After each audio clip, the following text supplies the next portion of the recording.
പിന്നെ നിൽക്കുക. ചത്ത് കഴിയുമ്പോഴല്ല. എടാ, ജീവിച്ചിരിക്കുമ്പോ ആ മനുഷ്യനെ പറ്റി നല്ല വാക്ക് അദ്ദേഹത്തിന്റെ നേർക്ക് എന്ന് നേരെ പറഞ്ഞിട്ടുണ്ടെങ്കിൽ അദ്ദേഹം 2 കൊല്ലവും കൂടെ ജീവിച്ചാനും. ചത്ത് കഴിഞ്ഞ ഒരു നെഞ്ചത്തൊരു റീത്തും.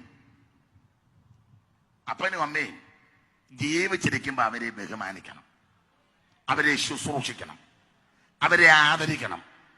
അപ്പനും അമ്മയും മരിച്ചു കഴിഞ്ഞേച്ചേ അപ്പന്റെ അമ്മയുടെ ഫോട്ടോ അല്ലെ പേപ്പറിലോട്ട് ചൊള്ള മതിലേലും പോസ്റ്ററിലും എല്ലാം ചാക്കോച്ചൻ,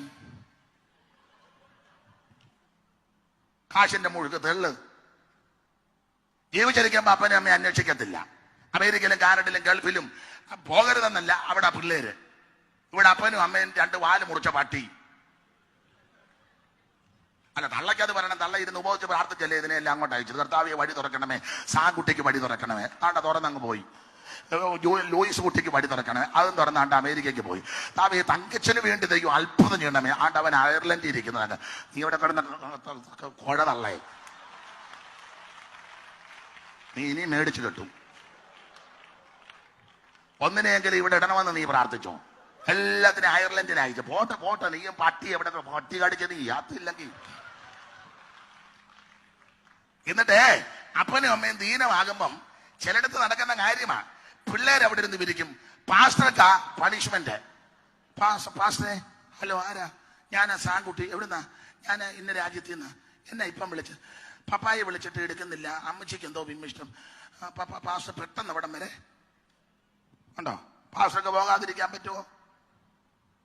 കാരണം ഇവ ഹോള് പണിക്ക് ചില കാശ് തന്ന് 3 ഭാനം മേടിച്ചിട്ടു. സെമിത്തേരിക്ക് ഒരു 25,000 തന്നു. പിന്നെ ഇവിടെ നാട്ടിൽ വന്നപ്പം പാസ്റ്റർക്ക് ഒരു കൈമടക്കും. അതുകൊണ്ട് പാസ്റ്റർക്ക് പോകാതിരിക്കാൻ പറ്റുമോ?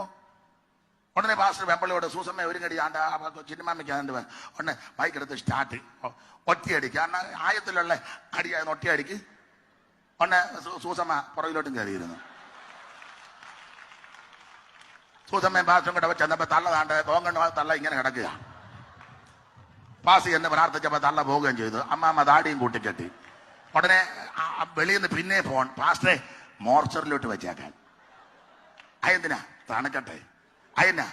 ജീവിച്ചപ്പോ തണുപ്പിക്കാൻ ഒത്തില്ല, കണ്ടവൻ അങ്ങോട്ട് തണുക്കട്ടെ. എടാ, അപ്പനും അമ്മയും ജീവിച്ചിരിക്കുമ്പോ അവരെ ശുശ്രൂഷിക്കേ. കാശ് കുറച്ച് മതി. കാശിനല്ലേ അവിടെ പോയി കിടക്കുന്നേ. അവിടെ പോകരുതെന്നോ ജോലി ചെയ്യരുതെന്നല്ല. ദീനമായി പ്രായമുള്ള അപ്പനും അമ്മയും വയ്യാതായി ആരെങ്കിലും ഒരാൾ വന്ന് നോക്ക്. 10 മാസം നൊന്ത് വേദനിച്ച് പ്രസവിച്ച തള്ളയല്ലേ? ഇല്ലേ? ഞാൻ ഒന്നുകൂടെ പറയാം, അപ്പനെ അമ്മയും വേദനിപ്പിക്കരുത് കേട്ടോ. മാതാപിതാക്കളെ വൃദ്ധസദനത്തിൽ വിടരുത്. നീ മേടിച്ചു കെട്ടും. അപ്പനെ അമ്മയെ ശുശ്രൂഷിക്കണം, അപ്പനെ അമ്മയും ബഹുമാനിക്കണം. 10 മാസം നൊന്ത് വേദനിച്ച് പ്രസവിച്ച തള്ളയാ. ഞാൻ എല്ലായിടത്തും പറയും, ഇന്നത്തെ വളത്താണോ പണ്ടത്തെ വളത്ത്? അയ്യോ, അപ്പന്മാരെക്കാളും ഞാൻ ആരോഗ്യം ഉണ്ടാക്കാൻ പറയുന്നല്ല, അപ്പന്മാരെക്കാളും പിള്ളേരുടെ വളർച്ചയ്ക്ക് കഷ്ടപ്പെടുന്ന അമ്മയാ. ഇല്ലേ? അമ്മയാ. അമ്മയുടെ ഓരം ചേർന്നല്ലേ കുഞ്ഞ് കിടക്കുന്നേ.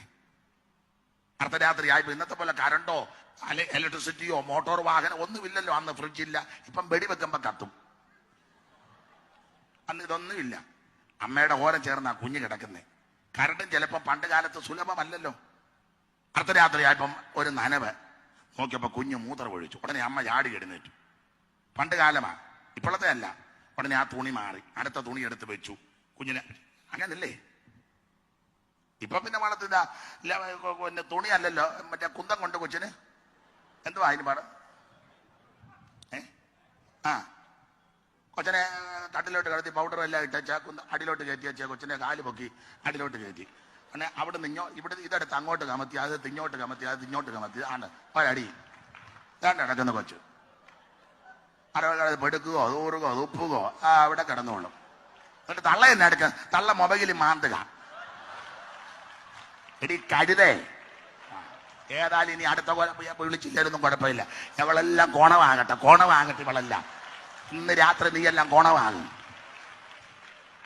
നീ ആരെയായി മാന്തുന്ന അർദ്ധരാത്രി ഇരുന്ന്? കൊച്ചതിനകരുന്ന് തൂറി തുപ്പി നേരം വിളക്കുമ്പോ തേനീച്ചക്കൂട് പോലെ വെച്ച് കിടക്കുക. പണ്ടത്തെ വളത്ത് അങ്ങനല്ല. ഞാൻ എന്റെ ശൈലി പറയുകയാണ്. ഈ വീഡിയോ ഇഷ്ടമായെങ്കിൽ ലൈക്ക് ചെയ്യുക, നിങ്ങളുടെ അഭിപ്രായങ്ങൾ താഴെ കമന്റ് ചെയ്യുക.